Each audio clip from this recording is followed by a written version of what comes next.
আসসালামু আলাইকুম, সবাইকে স্বাগতম। শিক্ষার্থী বন্ধুরা,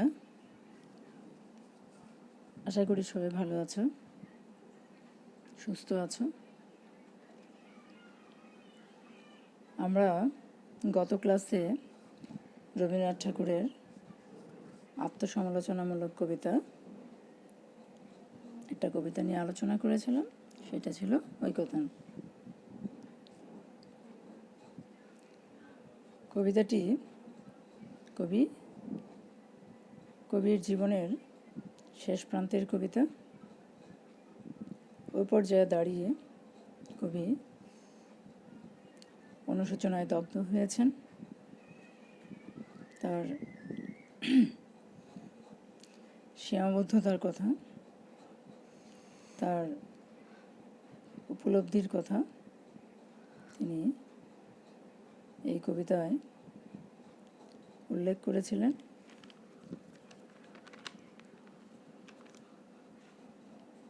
কবিতায় তিনি বলেছেন যে জীবন খুব ছোট, সংক্ষিপ্ত জীবনে জ্ঞানের অপূর্ণতার কারণে কবি মনে করেছেন বিপুল পৃথিবীর সব কিছুকে যা সম্ভব নয়।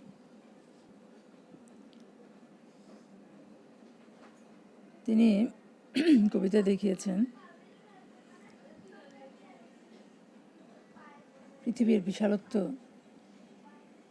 বৈচিত্র্যময় সৃষ্টি সম্ভার, এগুলো দেখে কবি মুগ্ধ হয়েছেন, বিস্ময় প্রকাশ করেছেন।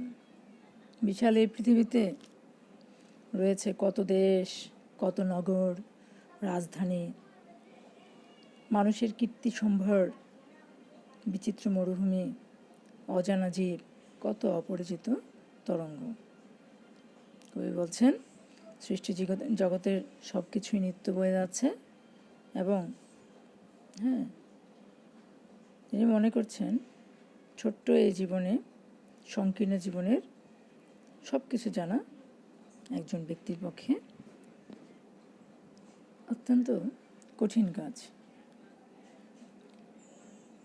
ফলে প্রকৃতির এত সব আয়োজন কবির প্রাণে ভাবনার দোলা সৃষ্টি করেছে।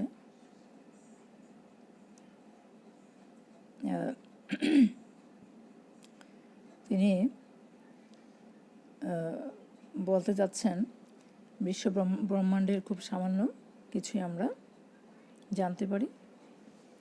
এই যে সামান্য জানতে পারা ঐকতান কবিতায় কবির এখানেও খুব প্রকাশ করেছেন। কবির দুঃখবোধের কারণও বটে। আমরা গত ক্লাসটা একটু রিভিউ করছি। তো কবি বলতে চেয়েছেন যে সমস্ত বিশ্বকে যদি জানতে চাই আমরা, তো জানতে চাইলেও কি হয়, মন ঘরের সামান্য গণ্ডির মধ্যে আটকে থাকে, যেটা কোনোভাবেই ছোট্ট জীবনে জানা সম্ভব নয়। আর কবি মনে করছেন ফলে মানুষের জ্ঞান অপূর্ণই থেকে যাচ্ছে। আর সেই অপূর্ণতা দূর করার জন্য কবি রবীন্দ্রনাথ ঠাকুর ভ্রমণ বৃত্তান্ত পড়েন, অর্থাৎ এত কিছু জানার জন্য, সমস্ত পৃথিবীর আয়োজন জানার জন্য। পৃথিবীর সমস্ত দেশ ঘুরে বেড়ানো তো কঠিন কাজ। আমরা জানি কবি অনেক দেশ ভ্রমণ করেছেন, তাও কবি আরও জানতে চেয়েছেন, আরও দেশ ভ্রমণ করতে চেয়েছেন এবং ভ্রমণ কাহিনী পড়ে তিনি জ্ঞান তৃষ্ণা নিবারণ করতে চেষ্টা করেছেন।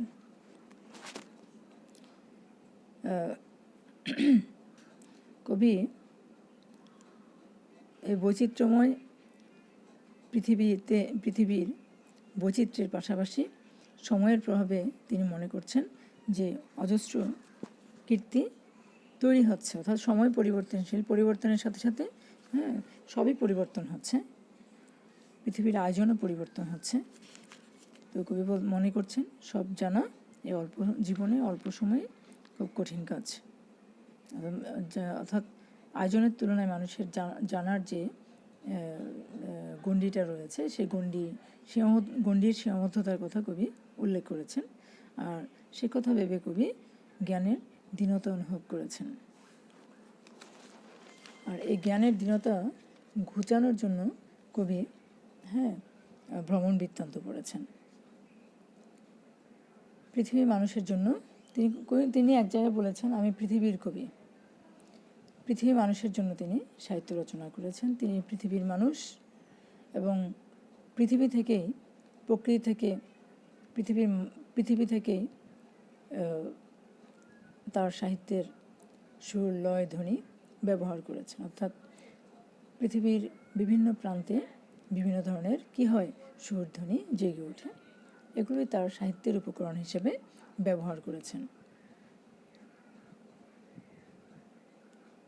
কিন্তু সব কথা তিনি, অর্থাৎ পৃথিবীতে সব শ্রেণীর মানুষের কথা তার সাহিত্যে উঠিয়ে আনতে পারেননি। এখানে তার একটা দুঃখবোধ আছে। প্রকৃতির বিচিত্র আনন্দের মাঝে, প্রকৃতির ঐক্যতান স্রোতে কবি বলতে চেয়েছেন যে প্রকৃতির বিচিত্র আনন্দের মাঝে কবি কি করতে পারেননি, কবিদের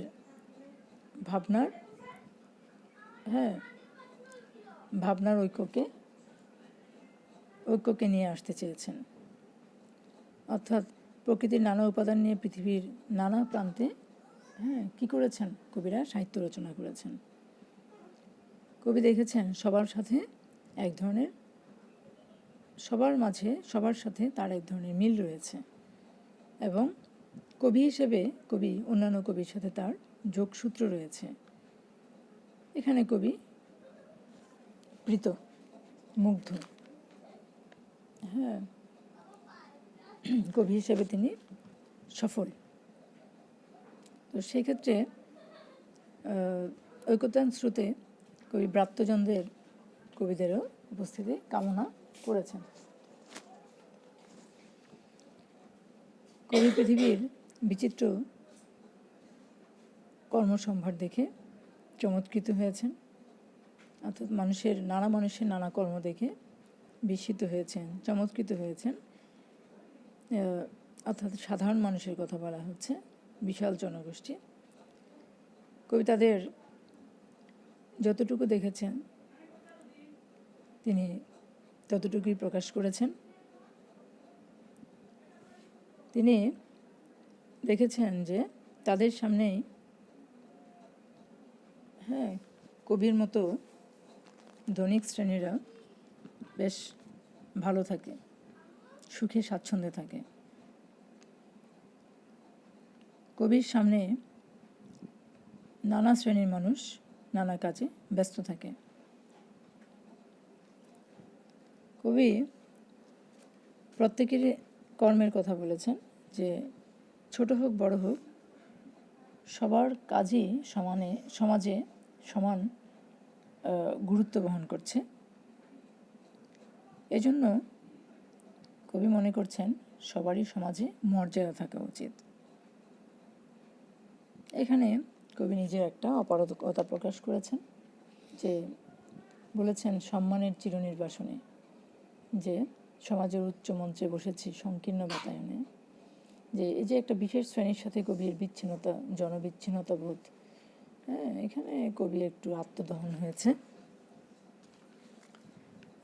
কবি মনে করেছেন শিল্প সাধনাকে পূর্ণতা দেওয়ার জন্য জীবনে জীবন যোগ করা প্রয়োজন। জীবনে জীবন যদি যোগ করা না হয় তাহলে শিল্প সাহিত্য কৃত্রিম পণ্যে ব্যর্থতায় পর্যবেসিত হয় বলে কবির কাছে মনে হয়েছে।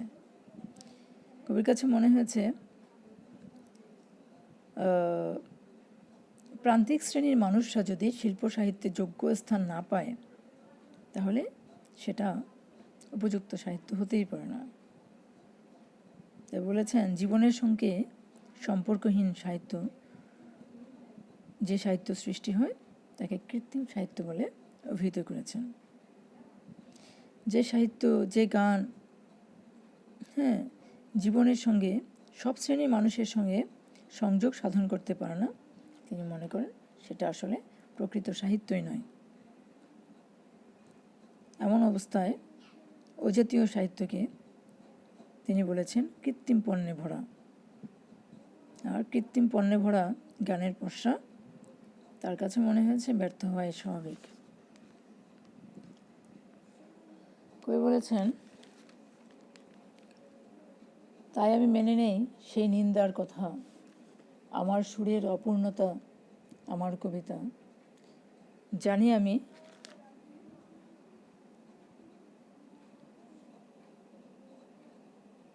গেলেও বিচিত্র পথে, হয় নাই সে সর্বত্র গামী।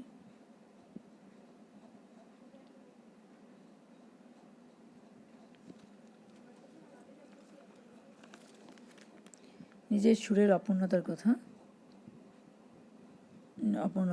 অপারগতার কথা নিজেই ব্যক্ত করেছেন। অর্থাৎ সব শ্রেণীর মানুষের সুখ দুঃখকে কবিতার কাব্যে, গানে, কথায় তুলে ধরতে পারেননি। কবি তো সারা জীবন সুরেরই সাধনা করেছেন। সমাজের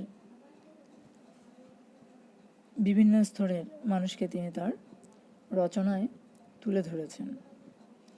কিন্তু জীবনের এই অন্তিম ক্ষণে এসে তার কাছে মনে হয়েছে সমাজের শ্রমজীবী মানুষরা তার সাহিত্য সুরের মূর্ছনা থেকে বঞ্চিত হয়েছে। এই বিষয়টি তার কাছে অপূর্ণই মনে হয়েছে এবং বিষয়টিকে তিনি অকপটে স্বীকারও করেছেন। অর্থাৎ এই ব্যর্থতাকে তিনি মেনে নিয়েছেন। মানবিক তার কাছে মনে হয়েছে, কবির উপলব্ধি ছিল মানবিক কথা বলে অমানবিক আচরণ। এটা ছিল কবির বিনয়। আমরা তো জানি রবীন্দ্রনাথ ঠাকুর ছাড়া বাংলা সাহিত্য অচল। তো তিনি বলছেন, কিষাণের জীবনে শরিক যে জন, কর্মেও কথায় সত্য আত্মীয়তা করেছে অর্জন। যে আছে মাটির কাছাকাছি, সে কবির বাণী লাগে কান পেতে আছে। কবি মনে করছেন যে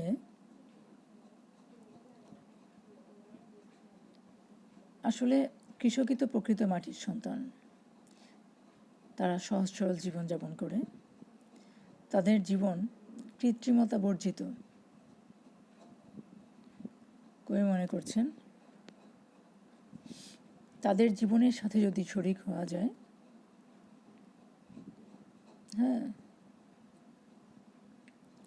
যে নিজের জীবনকে তাদের জীবনের সাথে যুক্ত করতে চাইবে, তাদের কথা বলতে চাইবে, তাকে অনেক সাবলীল হতে হবে, তাকে অনেক উদারমনা হতে হবে। কৃষককে নিয়ে তিনি যে সাহিত্য রচনা করেননি তা নয়। রবীন্দ্রনাথ ঠাকুরের অনেক সাহিত্যকর্ম রয়েছে কৃষকদের নিয়ে, তার অনেক গল্প সম্ভারও রয়েছে। তিনি এই বিষয়টিকে গভীরভাবে অনুধাবন করেছিলেন। তাই কৃষকের জীবনের সাথে জীবনকে যুক্ত করা প্রয়োজনীয়তা অনুভব করেছেন। যেমন তেমনি মনে করেছেন যে কৃষকের জীবন মৃত্তিকা সংলগ্ন, তাই তার জীবনকে, কর্মসম্ভারকে যদি সাহিত্যে ঠাঁই দেওয়া যায়, তাহলে কর্মেও কথায় আত্মীয়তা অর্জন করা যাবে বলে তিনি মনে করেছেন। অর্থাৎ কাব্য সাধনার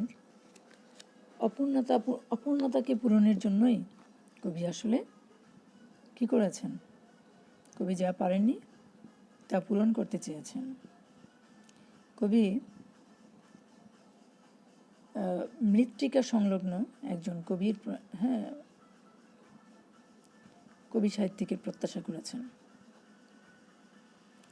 এই কবিতায় আমরা দেখি কবিতা নিজের অপূর্ণতার কথা একদিকে বলেছেন, অন্যদিকে বলেছেন যে অনাগত অর্থাৎ ভবিষ্যৎ কবিদের মৃত্তিকা সংলগ্ন হওয়ার কথা বলেছেন, ব্যক্ত করেছেন। সমাজের আমরা তো জানি যে রবীন্দ্রনাথ ঠাকুর এর পক্ষে এই কাজটা একটু দুরূহ ছিল, কারণ তিনি অভিজাত পরিবারে জন্মগ্রহণ করেছেন, ফলে সমাজের উচ্চ স্তরে কবির যাতায়াত ছিল। ব্রাত্য শ্রেণীর মানুষের সাথে আসলে তিনি সহজেই মেশার সুযোগ পাননি। মেশার চেষ্টা যে মাঝে মাঝে করেননি তা নয়। তার জীবনযাত্রা কি ছিল? অভিজাত ছিল। জীবনযাত্রার আভিজাত্যের কারণে তিনি কি পারেননি? ভেতরের জড়তা কাটাতে পারেননি, শ্রেণীগত সীমাবদ্ধতাকে অতিক্রম করতে পারেননি। ফলে সর্বসাধারণের সাথে, সব শ্রেণীর মানুষের সাথে তার সামান্যই যোগাযোগ ছিল। তার চেষ্টা যে ত্রুটি ছিল না তা নয়।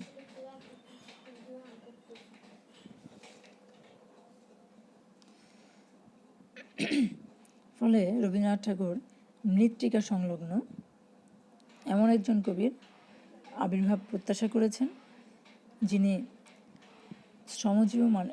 শ্রমজীবী মানুষের আত্মার আত্মীয় হবেন, তাদের অন্তরের কথা সাহিত্যে তুলে ধরবেন, গণমানুষের কথা বলবেন।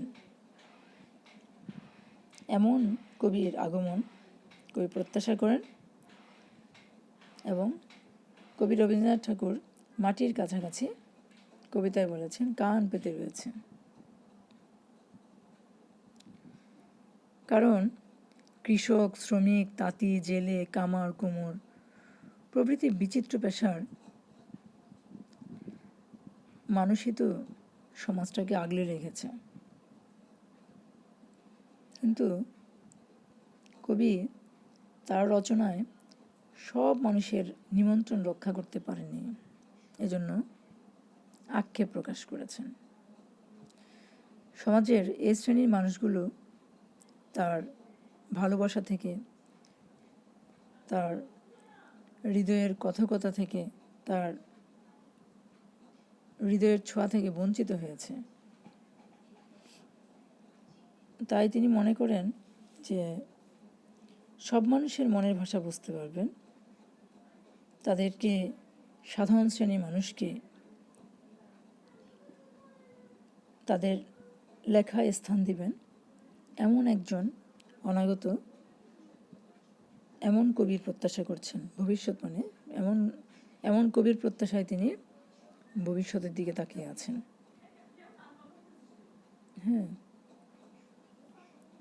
কবি বলেছেন, এসো কবি অখ্যাত জনের নির্বাক মনের, অর্থাৎ যিনি নির্বাক মনের ভাষা উল্লেখ করবেন, ভাষা উদ্ধার করবেন। নির্বাক কারা? যাদের নিজস্ব কণ্ঠস্বর নেই, যাদের বলার মতো যন্ত্রণা আছে কিন্তু বলার কি নেই, আর যাদের অনুভূতি আছে, আকাঙ্ক্ষা আছে, যারা অবহেলিত, নিপীড়িত। পৃথিবীতে এমন অনেক মানুষ, তাই না? অনেক মানুষ আছে যারা অবহেলিত, নির্যাতিত, নিপীড়িত, তাদের কল্পনাকে ঠিকভাবে প্রকাশও করতে পারে না। কবি এই সব অনুভূতিকে রূপায়ণের জন্য একজন কবির আগমন প্রত্যাশা করেছেন। বলেছেন, অখ্যাত জনের নির্বাক মনের ভাব ভাষা উদ্ধার যিনি করবেন। কবির বিশ্বাস সেই কবিই পারবেন, তাই না, অবহেলিত মানুষদের মনের কথা উদ্ধার করতে। এমন কবির আগমন তিনি প্রত্যাশা করছেন। বলছে যে প্রাণহীন এদেশেতে গানহীন যেথা চারিধার, অবজ্ঞার তাপে শুষ্ক নিরানন্দ সে মরুভূমি, রসে পূর্ণ করে দাও তুমি, অন্তরে যে উৎস তার আছে আপনারই, তাই তুমি দাও তো উদ্বাড়ি।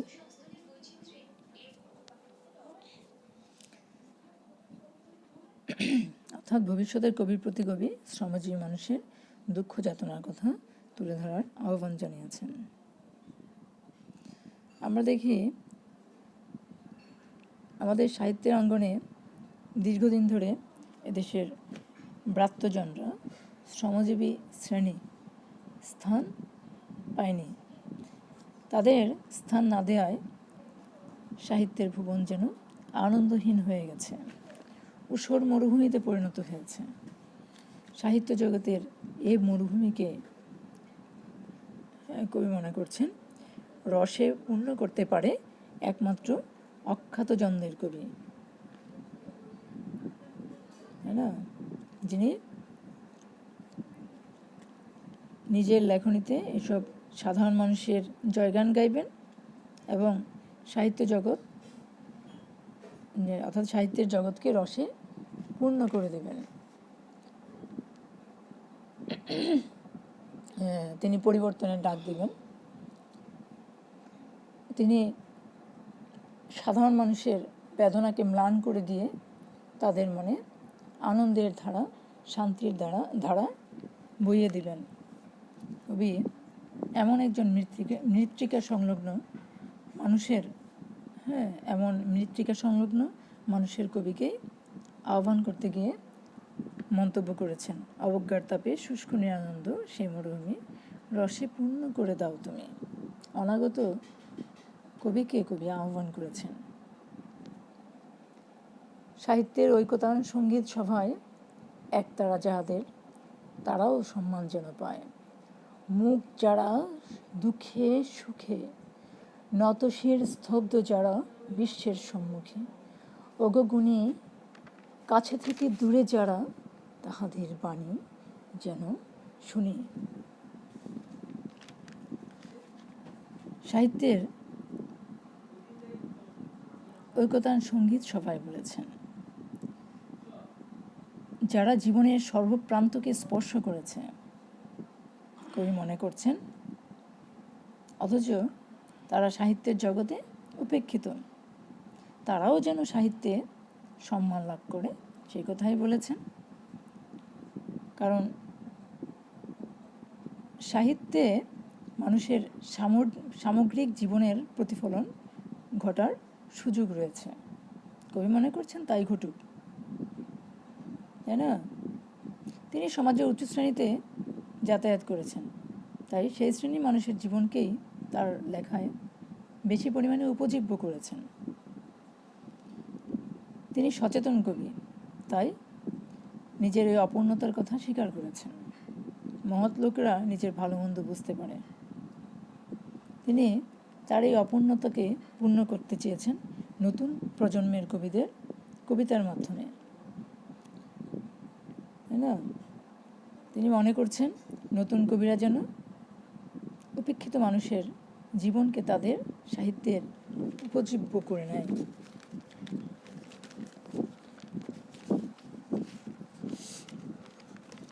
বলছেন,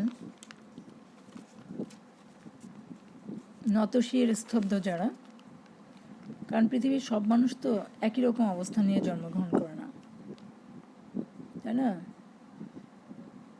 অনেকেই পৃথিবীতে এসে শোষক শাসকের জাতাকলে পিষ্ট হয়েছে, দুঃখ কষ্ট নির্বাক মনে সহ্য করতে হয়েছে। দুঃখ কষ্টে তারা কি হয়, নির্বাক হয়ে যায়, হতবাক হয়ে যায়, ফলে মাথা উঁচু করে কথা বলতে পারে না, দাঁড়াতে পারে না, তারা নিস্তব্ধ হয়ে যায়, তারা সমাজে নীরব মানুষ। যারা এমন শোষিত, অত্যাচারিত, মাথা উঁচু করে দাঁড়াতে পারে না, কবি মনে করছেন অনাগত ভবিষ্যতের মৃত্তিকা সংলগ্ন মহৎ কবির কবিতায় যেন তাদের কথা বলা হয়। তিনি আশা করেন, প্রত্যাশা রাখেন,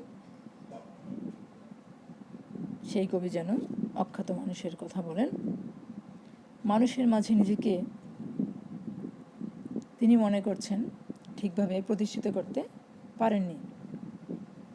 তার এই বেদনা সবসময় তাকে পীড়িত করেছে, পীড়া দিয়েছে।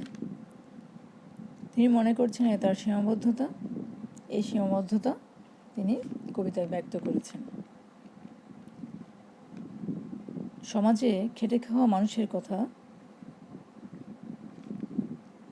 যিনি তার লেখায় তুলে ধরবেন, এমন একজন কবির,